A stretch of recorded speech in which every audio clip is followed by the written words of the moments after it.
Welcome to the Leading Real Change podcast. I'm your host, Dr. Jacqueline Kerr, an expert in workplace culture change. From my unique background in behavior science, public health, and community advocacy, I help corporate leaders with evidence-based individual, team, and organizational change to create thriving workplace cultures for all. In the Leading Real Change podcast, I interview dedicated and passionate change makers about their careers, how they lead change, and what leaders can do today to make a difference, to build healthy, inclusive workplace cultures for all. I'm excited to share these examples of real workplace change with you. You'll learn about effective strategies that are working and how to overcome real barriers to change that challenge us every day. I hope you'll feel inspired and more confident to keep leading change in your workplace. Please share this podcast with other HR, DEI, or ERG leaders who you know are working hard but are struggling to have an impact and need more support to effectively create a thriving workplace culture for all today.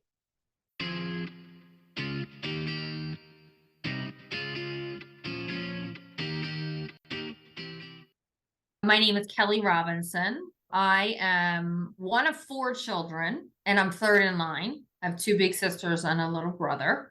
So I was that one that was always like clawing to get up to the top to get some attention, right? That brings us to present day. I'm an entrepreneur now. I have a son who's almost 13, Eric, and I'm a single mother. And I have a puppy named Buster, who is 11 months old. And my first dog at 46 years old, my first dog. I'm learning a lot day to day. And then I have a business, which is PKR, Panna Knows Recruiting. And we are partnering with our clients to manage all or part of their strategic sourcing. Great, thank you. So you've got a lot on your plate. How do you manage it all? This is what mums want to hear. They don't necessarily want to hear that you're doing it all right or getting it right. We talk about the mess here and the struggles we've gone through, just so that other women in your situation can see themselves and know they're not alone. Yeah, with that spirit, please tell us a little bit about how you make it all. Yeah, it's not perfect. I'm not managing well anyway. I do my best, right? So I make efforts and I pay special attention to certain things in my life. My health is really important, my son, and my business. So those are the 3 things that I'm always trying to focus and balance, really. And it's not easy, and I don't always do it right.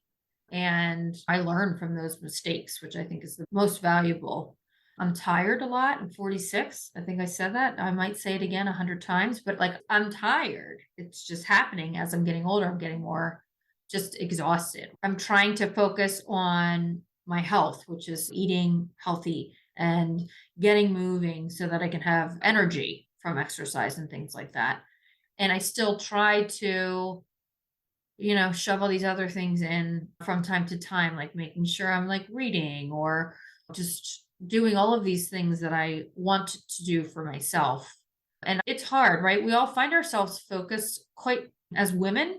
I think we often find ourselves focused on our children, not realizing that the true benefit to the child is when we take care of ourselves, right? And when they see that, because they see a healthy parent, healthy couples, healthy marriages, right? When you pay attention to yourself and to each other, that's what kids need to see. So I don't always do it well. I just have to figure out how to do better every time I make a mistake or learn from it and not put so much pressure. I think we put so much pressure on ourselves. And when I try not to do that, my decisions feel easier. If I have to miss a hockey game or I have to miss the walk or whatever it is. Interesting. So when you do reduce the expectations, you feel that relief. And actually, that was one piece of advice one of my coaching guests gave, which is if we can change those expectations, that is what we feel is relief, because it just feels so great to let go and realize that so many things that we think are important aren't, if we can filter them through a different mindset. Tell me a little bit then about when and why you started paying attention to burnout in particular, either for yourself or again with your staff. Tell us a little bit about your employees and how you help them with burnout too. Yeah, and one leads to the other, I find. For me anyway. So I was a managing partner of another company for a long time, for 13 years.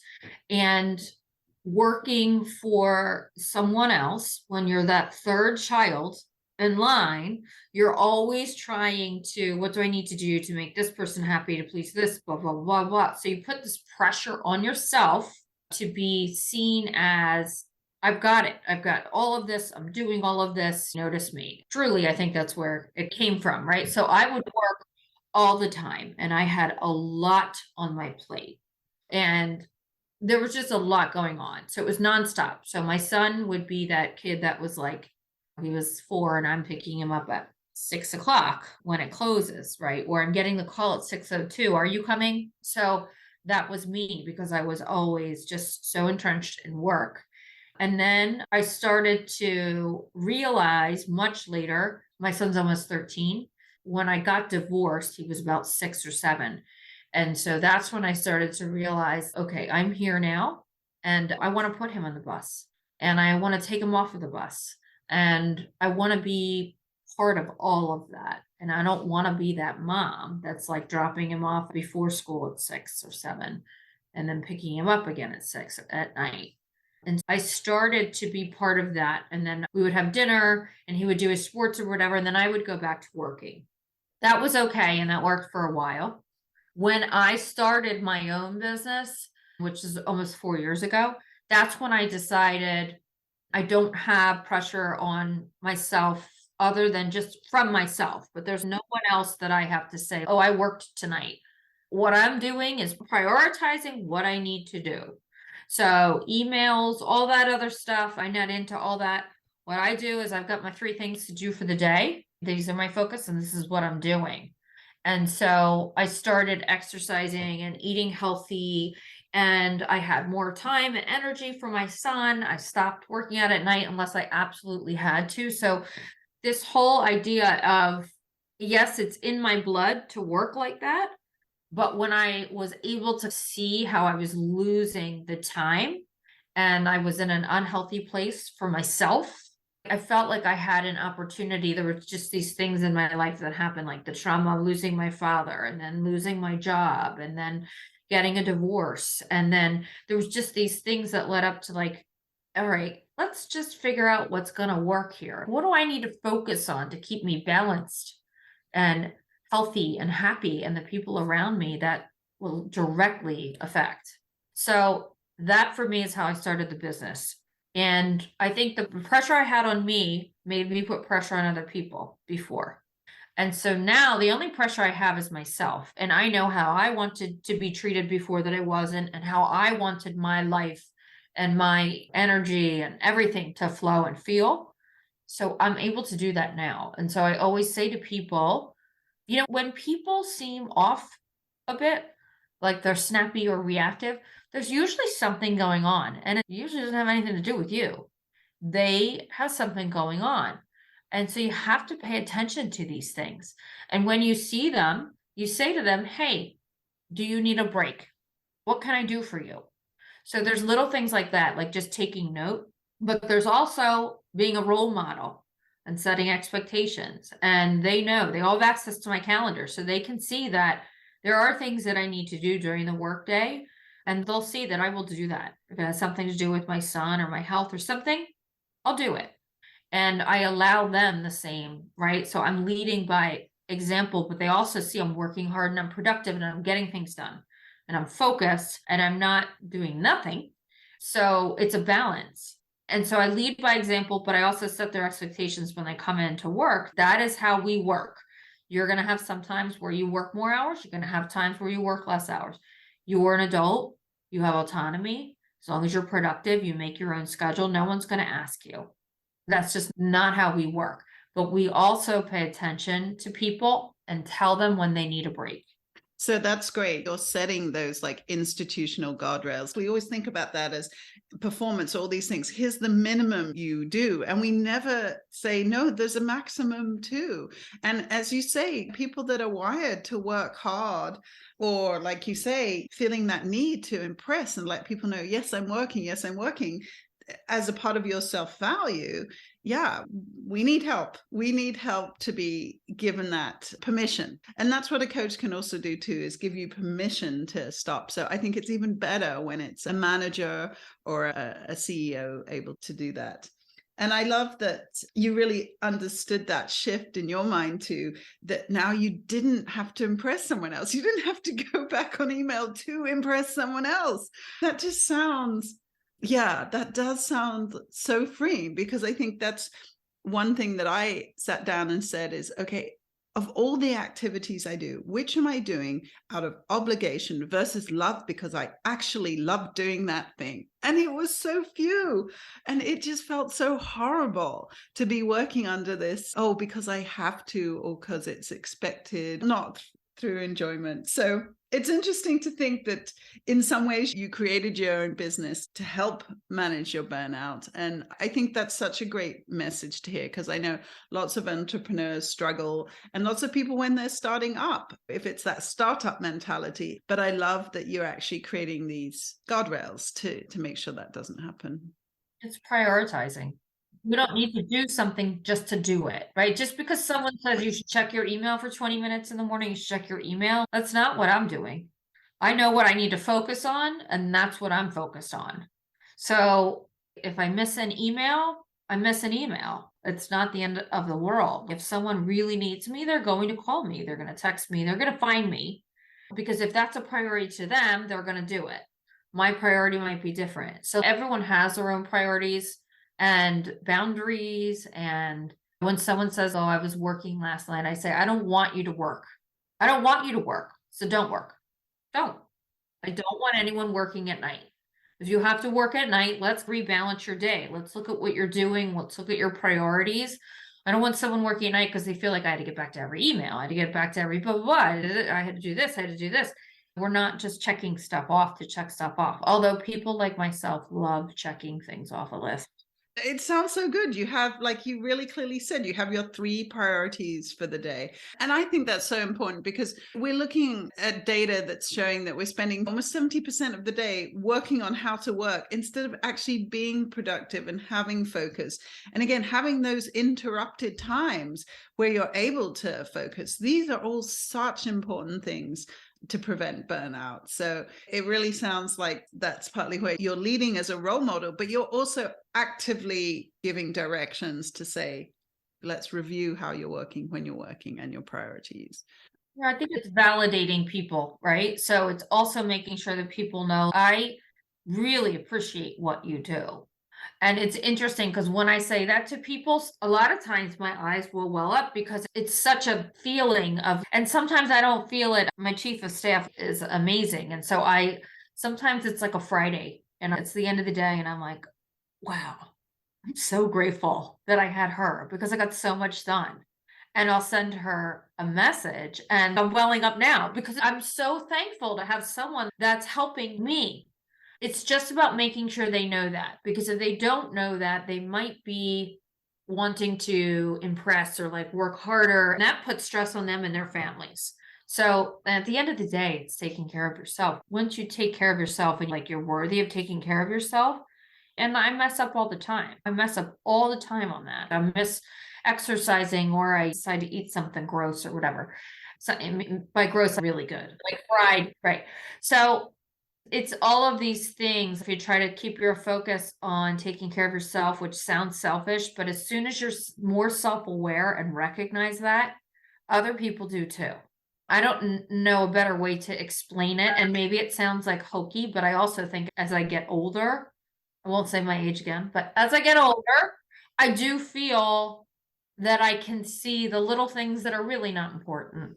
They're not. If I don't get back to an email, and I don't know, I keep saying email, but just because it clogs up your day. But if I don't get back to an email, I don't get back to it. Great, great. You're setting boundaries and you're really focusing. Yeah, let's talk a little bit more of the details of how you're trying to, because again, role modeling is so important, but also, like you say, actually expressing appreciation. And I love that you feel this gratitude, because I do think, and I'll say it for myself too, a lot of people doing businesses feel weighed down by that and feel such a struggle. I really appreciate that you're feeling the opposite. You're feeling gratitude in the help you're getting and that you've been able to focus all week. Because again, I think that's the thing too. When we focus, we come out of the week feeling good, feeling productive. And of course, we're meeting our targets as a business. But like you say, it's all that other sort of noise that gets in the way. And then we would come out of a week feeling unproductive and exhausted versus actually having achieved something. So yeah, tell me a little bit more about some of the examples of things that you're doing for your staff and you think that other companies could think about doing for their staff. There's a lot of things that we do formally, and then there's also just informally, right? So informally, people know your kid's first day of school, take them to school, your child is sick, do that, whatever it is that you need, that's a priority. And so we'll say that and we'll recognize things. Those are the informal where like you see something and you're like, you need a break. Formally, we do things like sometimes we'll have yoga together, or we'll have meditation together, or we'll have done fitness from time to time too. The other thing is we do every Friday all year round, we close at 2. And I don't want anyone on. And I tell clients that it's not a secret. Like we'll say, okay, our team is closed at 2. So, they'll monitor if something's really urgent, but for the most part, it's going to be Monday that they'll get back to you. They love that I set expectations with the clients because that gives them. So in my last company, like we would close sometimes, but we didn't want to tell the client. So here it's like very transparent. And in my mind, if the client is not comfortable with that, it might not be a good fit for our company because it's employee first here, which only benefits them. I truly believe it only benefits them in the long run. So those are some of the things that we do. I think there's probably more informal things. We have a daily time slot that we call shooting the shit. Excuse my French, but it is a time slot to get on and talk about you. And that's it. Personal stuff. We're not talking about clients. We're not talking about work. That's it. And I'm on my treadmill for 30 minutes. I start a Slack call. Whoever wants to jump on.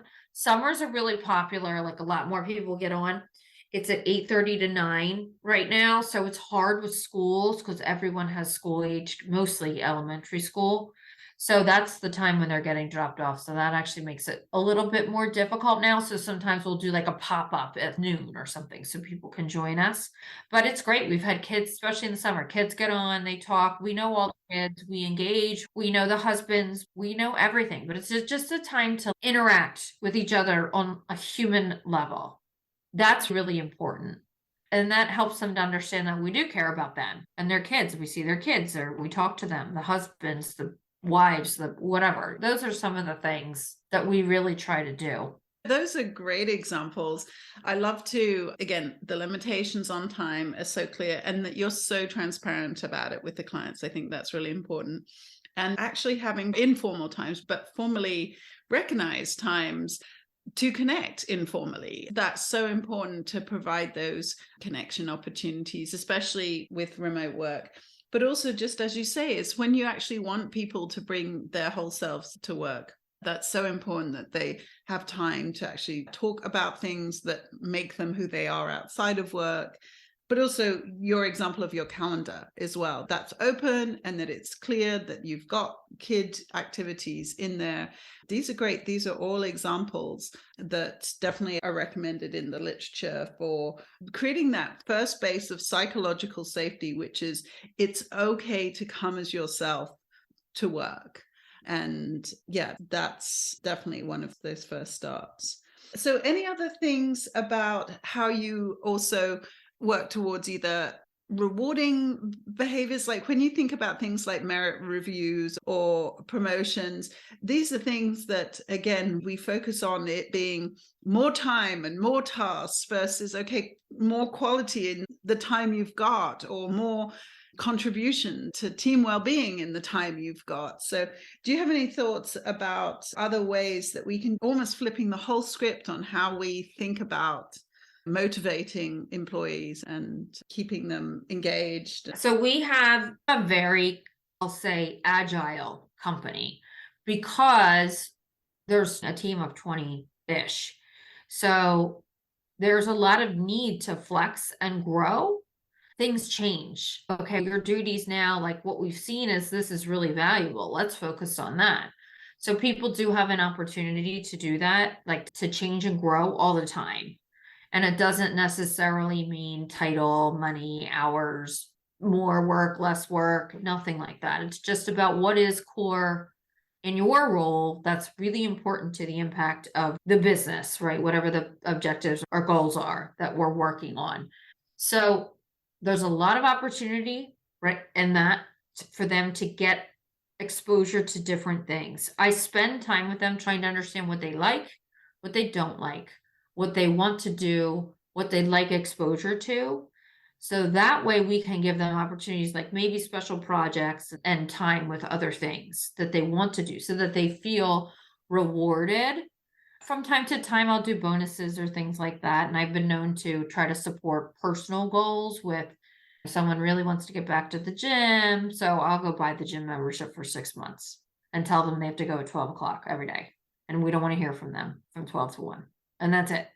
I've bought bikes and treadmills for people and things like that, and then give them the parameters because I just feel like that helps them in their job, not necessarily skill set, but it just helps them overall with feeling good. And then maybe they can take on more or offer different perspective, different skill sets, different opportunities to grow their own position. If they take an interest in, I keep coming back to this, but if they're taking an interest in the business, it's because they feel that the business has taken an interest in them. And that helps without even maybe consciously thinking that way, but they're feeling good about work and business and about their job, and they understand how their job affects the big picture of the business, but also of their life. So when they can understand that and they feel good about what they're doing, they want to do more, which just helps them grow. And then we can formalize things more. And I'm not really big, we're a small company, so I'm not really big on like titles, but I'll say, what would you like to be called? Because I know that's important to them. And it's important to me, but not as important as it is to them. I love all these examples. It's often what I'm drawing on from recommendations. So job crafting, what you're doing is saying, yeah, what are your strengths and how can you use those in your own personal development to create more? And I think when you help people focus on their health, then they're also focused on their own development too, like shifting that focus to saying, hey, I want you to focus on you, not just your own health, but your own career and what you're going to get out of it. Again, it's such a shift to, okay, what are you doing for the company? And even though you're in small to business, managers running small units, that they can think about using the same sort of techniques that you're using at a whole business level as a manager of a team. And I think the other thing there that you're also doing is connecting what they're doing in their job to the business outcomes and the impact. And that's something also, again, that we know is so important to prevent burnout, because people want to, one, have a lot of role clarity. And there's some new data came out in September about how clearly role clarity impacts people's desire to stay and not leave, and how it impacts burnout, but also then how that role connects to the purpose of the business, and really understanding that is what motivates people. They want fulfillment in their job and they want to know that they're contributing to something important. So again, I think that's what's such an important part of role clarity, is not just what is it I expect of you, but how does it connect to this bigger purpose.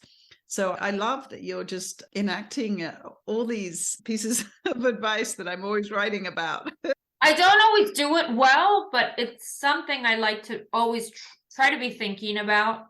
But you can tell when you're interacting with an employee and they're trying to get better clarity on their job, like by asking questions, you can tell, okay, they're not connecting yet. Why that is important to the bigger picture because I haven't been able to communicate it properly. So I have one person right now whose role is so important.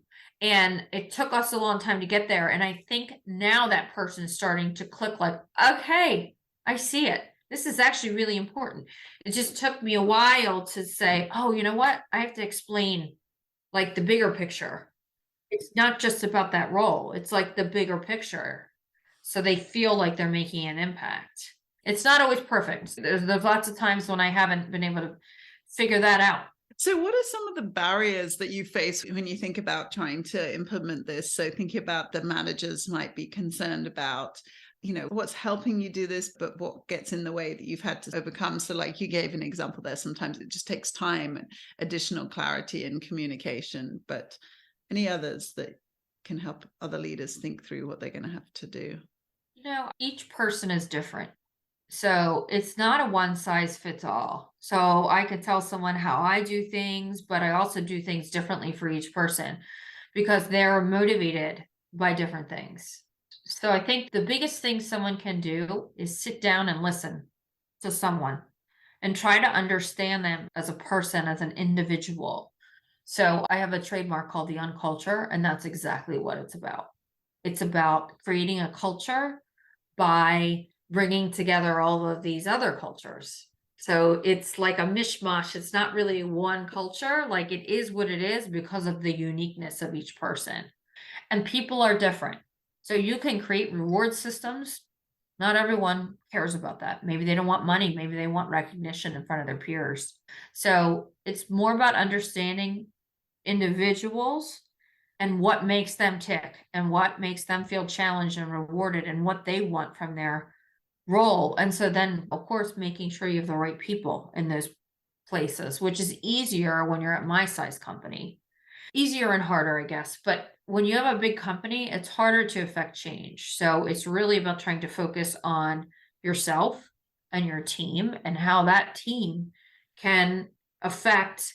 And what you need to do is dig into them. What is it that they want? Do they understand what their job is? So it's going to look different. I would just say my only advice is spend time with people and help.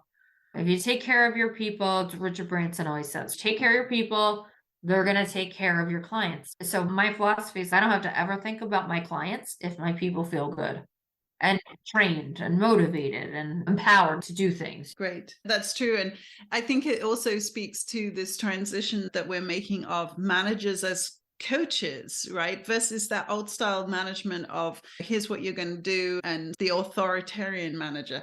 Now it's manager as coach, and a coach has to do all the things you're describing. You have to be a good listener. You have to help the person find their own way to the solutions. So yeah, there's so many examples in what you're giving of that new style of management that I think's also so important. And I love how you really connect it to your clients. It's almost like it takes a whole piece off your plate because you're focusing on the right thing that has then the consequences you want. Yeah, and it's when you see things, employees that might be like, you can tell they're frustrated or whatever, it's good to stop and ask them, like, what can I do for you? I can see that maybe we should table this conversation, but our work conversation, professional conversation, but what can I do for you? Is the way that we're conducting this meeting frustrating? What's the best way for you? What can I do better for you or differently? I feel like that's really important. Back to your point though, I think it's leadership versus management, right? So management is really like someone has a specific project goal, whatever, and so they're going to lead that team with managing and delegating. And you could be a manager and a leader, but the leader's role is to motivate. And again, you can do both. You can be a leader and a manager, but the leader's role is to motivate and ask the right questions and make sure they understand. That's the coach, the leadership coach piece is asking the right questions to make sure that the person, like you said, they come to that kind of decision on their own. It's like therapy, right? So I go to therapy and I'm the best therapist ever. And she will ask questions and it's, oh, uh-huh. Yep.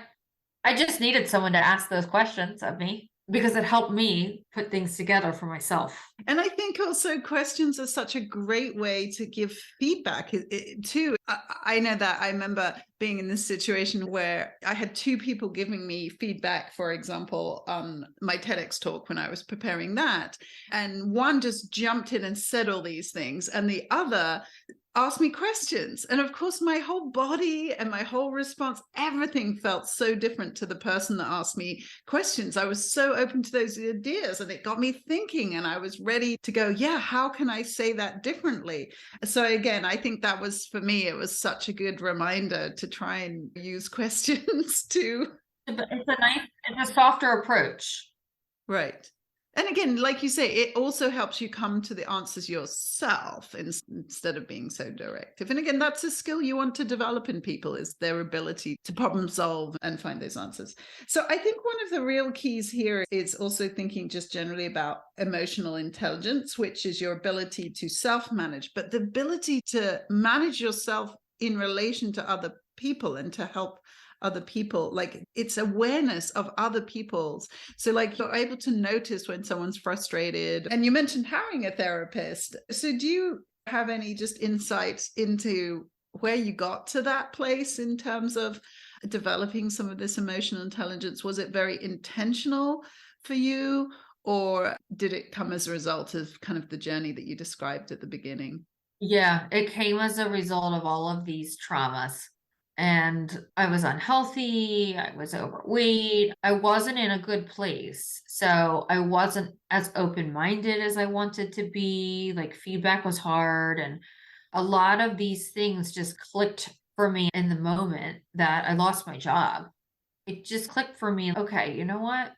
I've got to focus on myself, and I've got to do this stuff for me.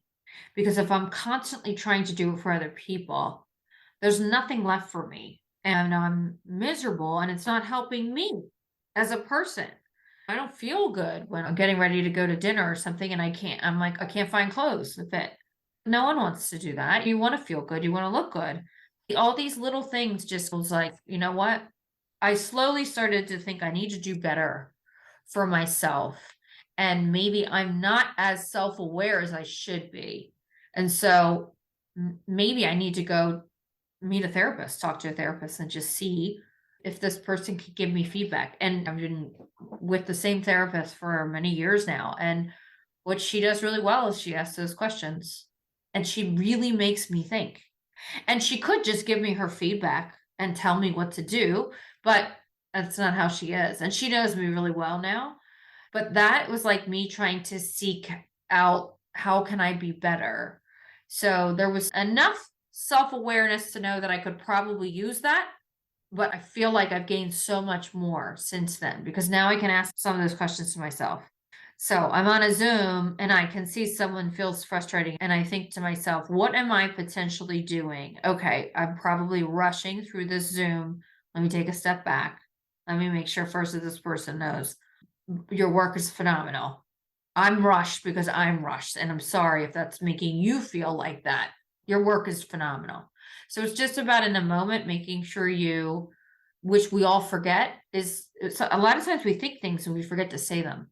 And it's usually the grateful or the thankful, like those kinds of things. And that's what I think the therapy and like taking care of myself has reminded me to do. I may be making them feel a little pressure because I'm feeling pressure, or I'm rushed because I'm behind. So I don't want to do that. I need to be very conscious of how I can make others feel, especially as a CEO. It's different as a peer sometimes, but when you're feeling like, oh my gosh, like I just don't want anyone to ever feel like that, because I remember feeling like that and I don't want that to happen. Still happens, and I have to circle back and hit it directly and apologize. Accountability is not a weakness. So people think taking accountability in front of your team is a weakness. It's not at all. It's showing them that it is okay to make mistakes, and we all make mistakes all the time, like all the time. As long as we grow and learn from it, we're good. Those are such important elements. And I really appreciate these examples you've provided today, because it sounds so doable. And particularly thinking about that sort of mindfulness going into meetings, I think a lot of people think about practices like meditation or whatever, and they say do it for 10 minutes at the start of the day or at the end of the day.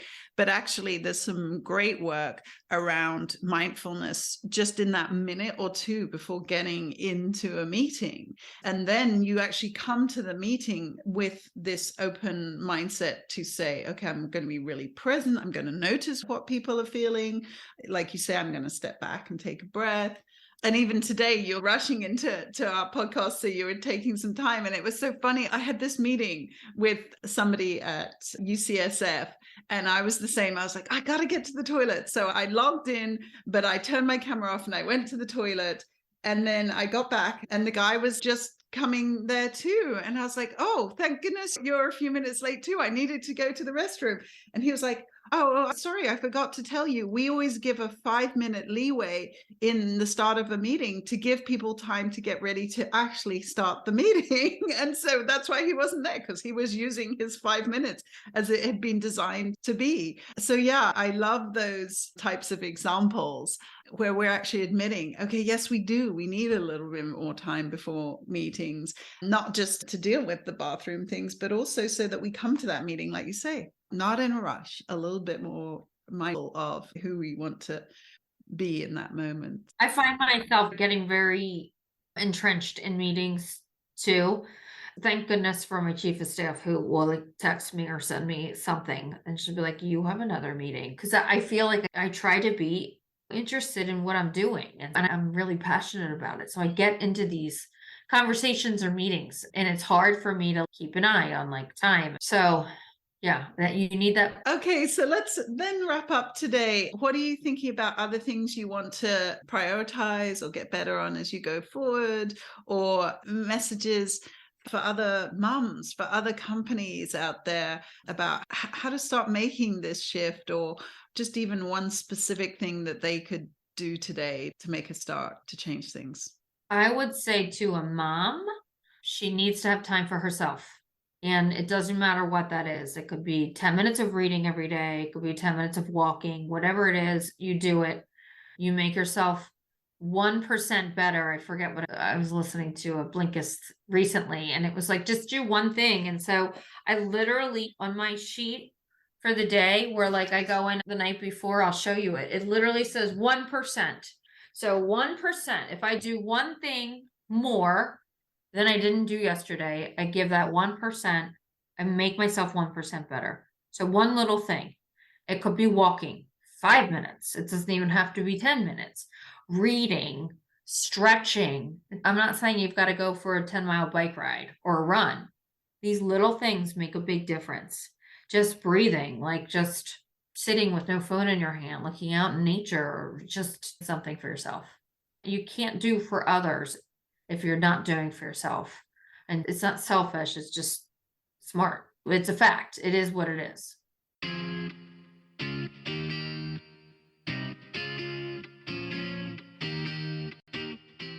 Thanks so much for listening today. I hope the podcast brings you fresh ideas, renewed confidence, and energy to keep leading change. If you need a partner in these efforts, I can help you effectively build a thriving workplace culture for all.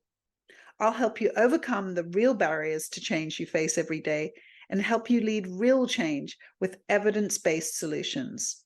In particular, I want to work with passionate leaders who have tried and failed, because I know you have what it takes, and your experience will help you clearly recognize the difference I can make. For a free consultation today, please visit my website at www.leading-real-change.com. That's www.leadingrealchange.com.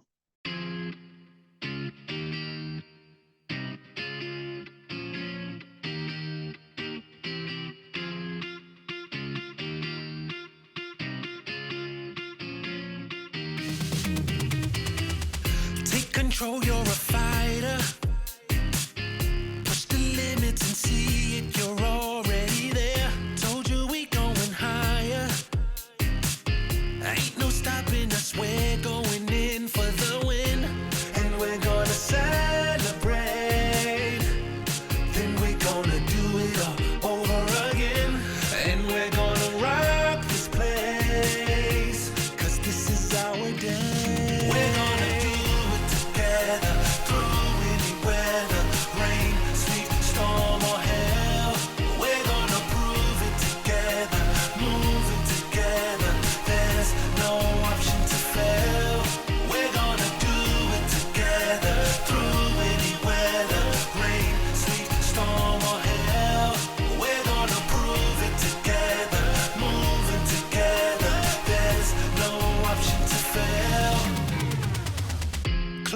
eyes feel the power.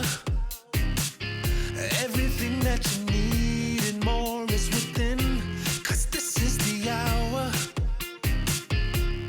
We're gonna give it our all and then win. And we're gonna celebrate.